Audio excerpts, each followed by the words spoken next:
तो नमस्कार, जय माता दी, जय भोलेनाथ, जय शिव शंकर। दोस्तों तो कैसे हैं आप सब, ये बताने के लिए कमेंट बॉक्स में जय माता दी जरूर लिखें। दोस्तों वास्तुशास्त्र में 8 विधियों और 18 वास्तु के अलावा भी अनेक प्रकार के वास्तु दोषों का वर्णन किया गया है जो प्रकृति अथवा मनुष्य द्वारा निर्मित हो सकते हैं। इन्हें वेग कहा जाता है। वेग का तात्पर्य है प्रकाश और वायु के मार्ग में रुकावट। आमतौर पर कुछ वेग हमें आसानी से नजर आते हैं, जैसे चौराहा, रुका हुआ पानी, नाला और खंभा इत्यादि। अनेक वृक्षों का निवास स्थान के आसपास होना भी वास्तु दोष का कारण बनता है। वैसे तो हरे भरे और पर्यावरण के पोषक वृक्षों के महत्व अवर्णनीय है, लेकिन इनका गलत स्थान पर लग जाना वृक्ष वेग कहलाता है।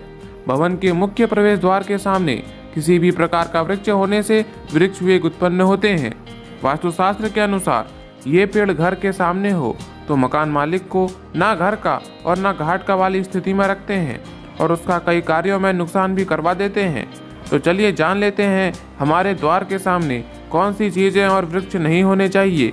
तो इससे पहले हमारे चैनल को सब्सक्राइब करके बेल आइकन प्रेस कर लीजिए ताकि ऐसे ही आध्यात्मिक ज्ञान आपको मिलता रहे। दोस्तों पहली बात, घर के प्रवेश द्वार के सामने वृक्ष हो तो वह भी एक प्रकार का वेग उत्पन्न करता है, अतः घर के प्रवेश द्वार पर कोई वृक्ष नहीं होना चाहिए। इस प्रकार के वेग के कारण भवन में निवास करने वालों को सदैव परेशानियों का सामना करना पड़ता है और अपमान सहना पड़ता है।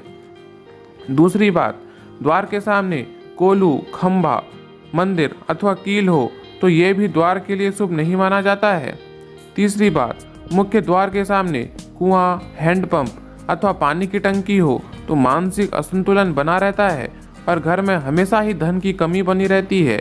इस वेग के कारण भवन में निवास करने वाले लोग सदैव परेशान रहते हैं। चौथी बात, घर की दहलीज के सामने ठोका हुआ अथवा गड़ा हुआ कील भी वेग का कारण बनता है। पांचवी बात, घर के मुख्य दरवाजे के सामने सीढ़ी बनाना भी वेग करने वाला होता है। इससे परिवार के सदस्यों की उन्नति रुक जाती है। छठी बात, विद्युत अथवा टेलीफोन के खंभे भी घर के मुख्य द्वार के सामने नहीं होने चाहिए, नहीं तो बेवजह रोगों का सामना करना पड़ता है और घर में लक्ष्मी का अभाव बना रहता है। सातवीं बात, अगर घर के सामने पलाश का पेड़ हो तो गृह स्वामी सदा पराजित होता रहता है। आठवीं बात, यदि प्रवेश द्वार के सामने इमली का वृक्ष हो तो घर के सदस्यों की अकाल मृत्यु हो जाती है। नवीं बात, अवदुम्बर का वृक्ष यदि मकान के सामने हो तो वह पवित्र होते हुए भी परिवार के सदस्यों में आंखों का रोग उत्पन्न करता है। घर के सामने पीपल का वृक्ष भूत प्रेत की पीड़ा को उत्पन्न करता है। गृह स्वामी के भीतर हमेशा डर बना रहता है। घर के ऊपर यदि किसी वृक्ष की परछाई पड़ती हो तो उस घर पर निद्रा देवी का शासन होता है। घर में तमोगुण, अस्थि पीड़ा, पित्त का कष्ट और तपेदिक जैसे रोग, साइटिका जैसी भयंकर बीमारियां उत्पन्न हो जाती हैं। ऐसे घरों में रहने वाले लोगों का इलाज डॉक्टर भी नहीं कर पाते हैं। आंगन में दूध वाले वृक्ष घर का नाश करते हैं, अतः बरगद, मदार आदि के वृक्ष नहीं लगाने चाहिए। केले, बादाम, खजूर, आम, अंगूर, बेर आदि के वृक्ष भी कभी भी आंगन में नहीं लगाने चाहिए। देवताओं के पेड़ भी आंगन में नहीं लगाने चाहिए। यदि केला गंधर्व का पेड़ है तो लाल कनेर सूर्यदेव का है, इसलिए इस प्रकार के पेड़ आंगन में नहीं होने चाहिए। पीपल और चंदन का वृक्ष आंगन में लगा सकते हैं, लेकिन प्रवेश द्वार के सामने नहीं।